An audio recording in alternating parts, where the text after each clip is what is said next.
મનુષ્યને 3 નોટિસ આવે છે. કેટલી નોટિસ આવે છે? તમારા જીવનકાળ પ્રમાણે જીવન સુધી તમને 3 નોટિસ આવે છે. કોઈને ખબર છે?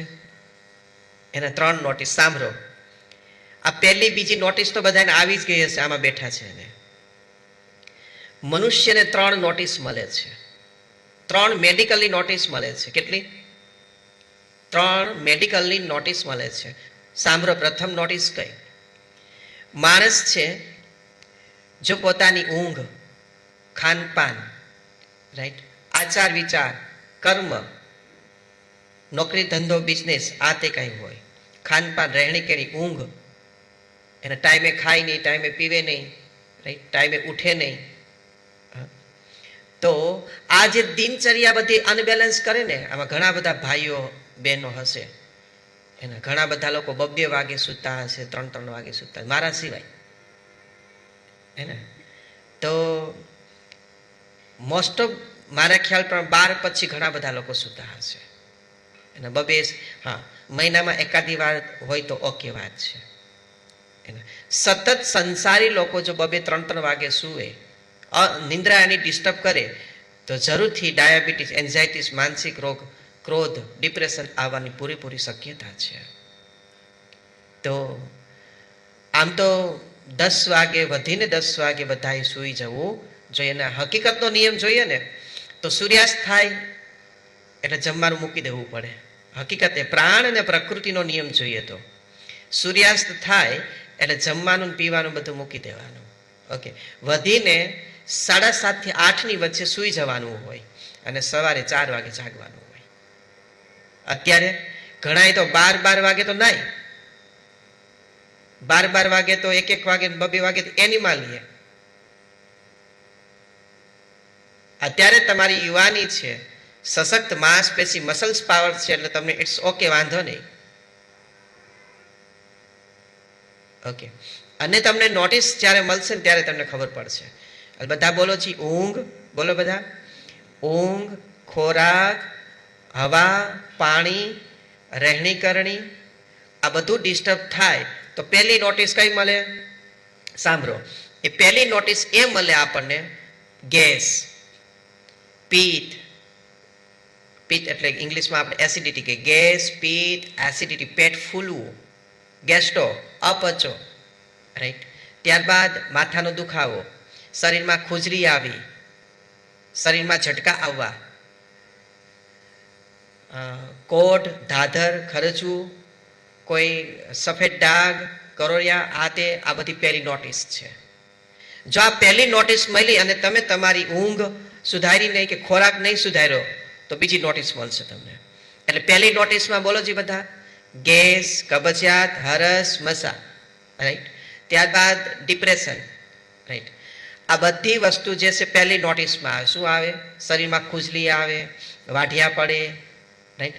દાંતમાં કોઈ પ્રોબ્લેમ થાય, આંખ પેલું વગર પીરાશ પડતો ખોરાક ન ખાઈએ અને તો પણ જીભ પીળી પડી જાય, આંખ પીળી પડી જાય, એના શરીર ફીકું ફીકું લાગે. આ પહેલી નોટિસ છે. આ પહેલી નોટિસ કેટલાને મળી? આમાંથી કોઈ પણ એક હાથ ઉપર કરો. પહેલી નોટિસ કેટલા લોકો? બધાને મળી છે.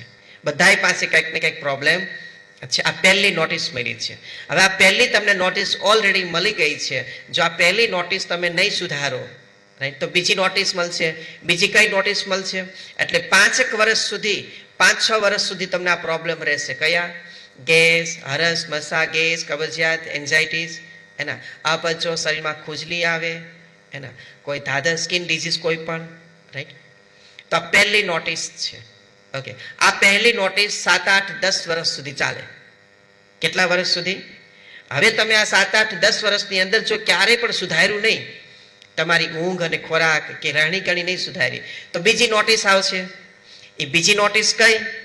તો કે બીપી, ડાયાબિટીસ, કોલેસ્ટ્રોલ, થાઇરોઇડ, એના આ vitamin, uric acid, folic acid, એના આ બધું આ બીજી નોટિસમાં આવશે. શું આવશે?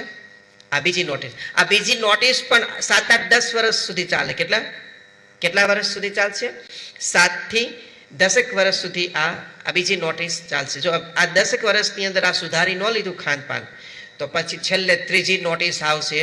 એ ત્રીજી નોટિસ આખરી નોટિસ શું?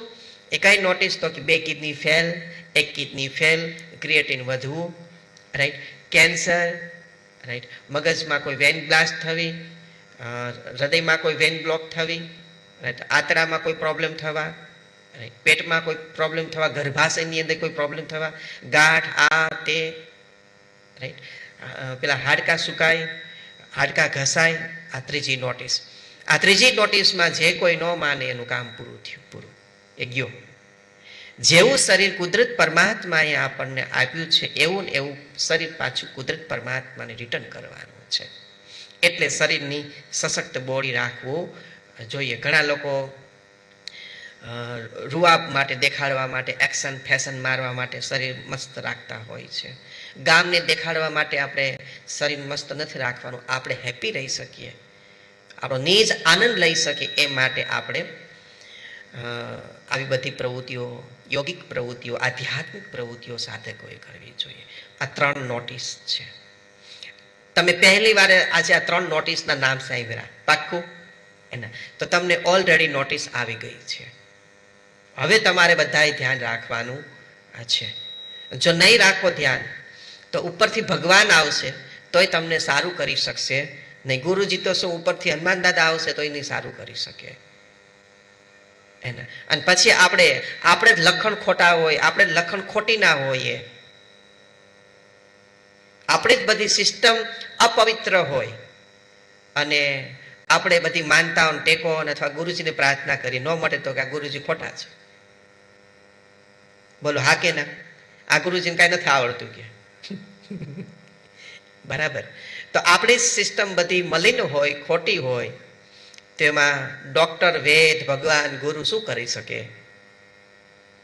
અને પાછું તેઓ આપણી સામે રૂઆબ કરે, તમે બધું કરતા હરતા છો, તમે બધું કરી હગો, તમે ધારો કરી હગો. હું ન કરી ધારે ક્યારે કરી શકે? ગુરુ કયો, તમે ગુરુજી જે કહે છે તમે કરો તો ગુરુ ધારે કરી શકે.